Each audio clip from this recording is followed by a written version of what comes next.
There is a silence that dwells in the chest when life asks us to trust, but the memory of past pain whispers, no. It is an intimate space, known to so many, where the desire to connect battles the instinct to retreat. Many souls walk through life locked behind invisible walls, walls that were once built with the pure intention of protection, to prevent an old wound from bleeding again. Over time, however, these walls no longer serve as a refuge.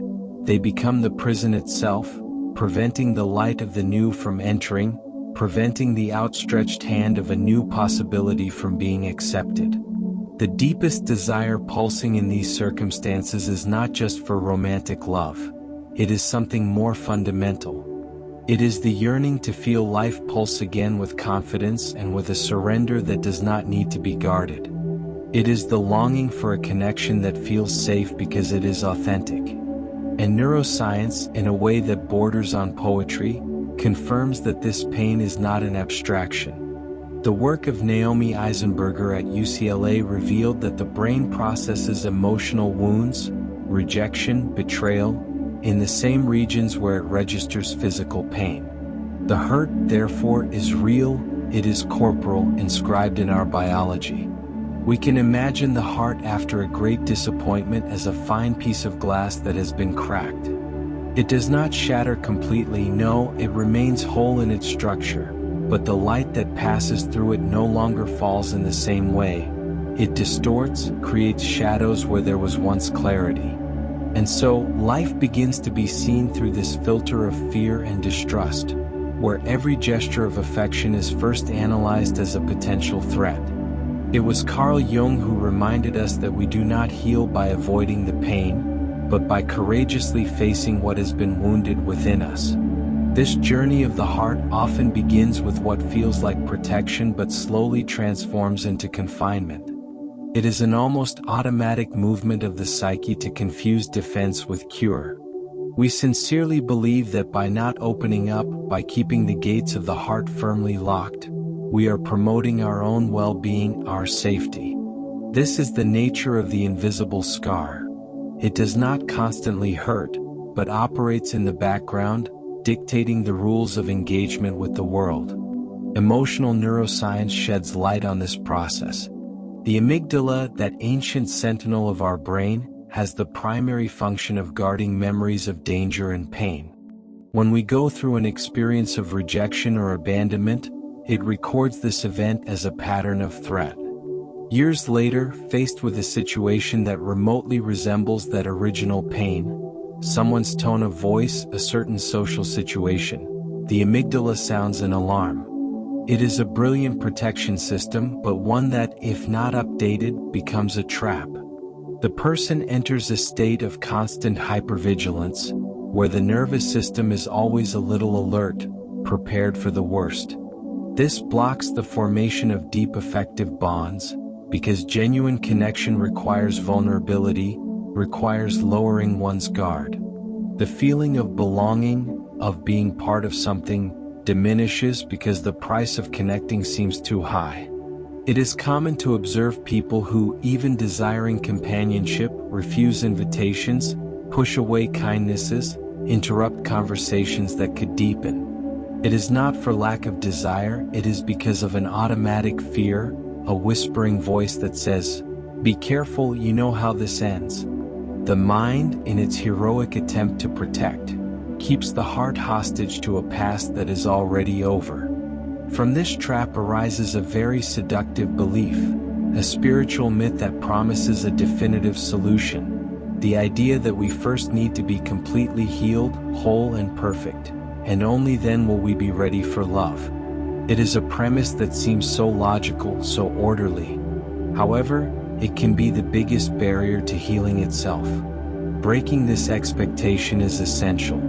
Love, in its true nature, is not a prize awarded to those who have achieved a state of flawless perfection. It is a relational process, a field of learning and transformation that occurs in coexistence, in touch, in gaze. Joe Dispenza explains that when we constantly repeat the same emotions from the past, the resentment, the bitterness, the distrust, we keep our body chemically bound to that old story. We are literally living in yesterday, and this prevents the nervous system from opening up to experience something truly new in the present. The transformative insight here is to understand that opening up to love, with awareness and healthy boundaries, is not the final stage that comes after healing. It is an intrinsic part of the healing process itself. It is in the safe field of an authentic bond, whether a friendship or romance, that the deepest wounds have a chance to be seen, validated, and finally dissolved. Connection acts as a compassionate mirror that shows us that we are capable of being loved even with our cracks. The journey, therefore, is not linear. It is not heal then love. It is to love oneself in the process of healing, and to allow the love of others to also participate in this transformation. Beneath the surface of our conscious desires, there is an even more subtle movement, almost imperceptible, working in the basement of our consciousness, sabotaging our vibrational frequency. It is the tendency to unconsciously be attracted to dynamics and people that echo the pains and emotional patterns of our childhood. In attachment psychology, we speak of the internal working model. During the first years of life, a child who experiences rejection, indifference, or inconsistent affection internalizes a deep belief about the world and about themselves, that they are not worthy of unconditional love, or that love is something unstable and painful. This model becomes the map we use to navigate relationships in adult life. The great paradox is that even desiring something different, we can repeatedly find ourselves in situations that, although painful, are familiar. And the familiar, to the subconscious, is comfortable even when it is dysfunctional. We seek in the other, often, a chance to repair that original wound, to obtain the love we lacked. But when we operate from that lack, that neediness, we tend to attract bonds that reflect that same energy. A powerful practice to begin to undo these invisible ties is to gently observe the automatic phrases that arise in the mind in situations of potential connection. Phrases like, "I am always abandoned," or "No one will ever truly understand me." These are not absolute truths, they are echoes of an old script. The simple act of noticing them without judgment is already a powerful step. From there, we can choose to gently replace them with more conscious and affirmative narratives, such as, "I am open to healthy bonds," or "I deserve connections that honor who I am." This is a neural and spiritual reprogramming, a resignification of one's own history, word by word. For this reprogramming not to remain only in the realm of ideas, we need a bodily anchor, a simple and accessible bridge that unites the mind's intention with the body's wisdom. That bridge is the breath. It is the only autonomic function of the body over which we have direct conscious control, a tool always available to calm the internal alarm system. Let's pause and experiment together right now. The technique is simple but profoundly effective. Find a comfortable position, sitting or lying down, and simply bring your attention to the natural flow of your breath, without trying to change anything for a moment. Now let's practice the 4-7-8 rhythm. Inhale deeply and gently through your nose, mentally counting to 4. Hold that breath, keeping your lungs full, counting to 7. And then, exhale completely and slowly through your mouth, counting to 8, releasing all the air, all the accumulated tension. Let's do it once more. Inhale for 4, hold for 7, and exhale slowly for 8, releasing the weight from your shoulders, the rigidity from your jaw.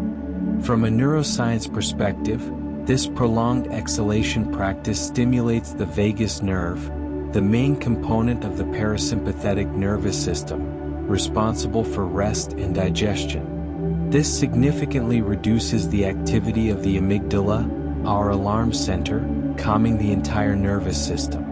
Spiritually, each long exhalation can be felt as a symbolic act of releasing the old pain stored in the body's tissues, and each deep inhalation as a permission to receive new life, new space, pure oxygen for the cells of your being. When we practice this conscious breathing, we are doing much more than calming our nerves. We are working directly with the heart, not just as a physical organ, but as an energy center, a vibrational portal that bridges our inner and outer worlds. In virtually all ancient spiritual traditions, the heart was seen as the meeting point between heaven and earth, between intuition and reason, between the individual soul and the whole. Greg Braden extensively explores the concept of heart coherence. Research shows that when we synchronize our breath with the intention of generating elevated emotions, such as gratitude or compassion, the heart begins to beat in a more ordered and harmonious rhythm. This state of heart coherence generates a strong rhythmic electromagnetic field that expands beyond our body, influencing not only our own internal state but also the environment around us and the people in it. This offers us a powerful metaphor for the heart's unlocking. Opening the heart is not an act of weakness, it is an act of personal power. It is like opening the windows of a house that has been closed for a long winter. The fresh air that enters not only renews the internal atmosphere but also transforms the quality of your breathing. In the same way, every time you choose to open up, even just a little, you are not just receiving love. You are emitting a different frequency to the world, a frequency of courage and trust that can touch those around you. Your coherent heart field becomes a silent beacon. To protect oneself eternally, however understandable, means deep down to choose to live a half-life. It is an existence where fear occupies the space that, by birthright, belongs to love. The journey of unlocking the heart is, therefore, a journey of reclaiming, of taking back possession of your full capacity to experience life. Bruce Lipton, through epigenetics, offers an inspiring vision. Our cells are not fixed, predetermined entities. They actively respond to the environment. In an environment perceived as hostile, cells close down, contract, survive. In an environment perceived as nurturing and safe, they open up, flourish, thrive. The same happens with the human heart. When we expose ourselves to authentic bonds and a loving internal dialogue, we create the nurturing environment for it to flourish. The emotional scar you carry is not proof of weakness or failure. It is a record of your survival, a testimony to your ability to endure pain. And that same scar, when integrated with consciousness, can be transformed into your greatest portal of connection, because it carries the wisdom of what you have overcome. The invitation that remains is not for a life free of pain. That is an impossibility. The invitation is to live with the courage to place yourself before your own vulnerability, trusting in the inherent resilience of your spirit. Your heart was not designed to be a vault locked with 7 keys, guarding a treasure that no one can touch. It is, in its essence, a living temple. And a temple only fulfills its sacred function when it allows life, in all its beauty and unpredictability, to circulate freely through it, being both a refuge and a place of celebration.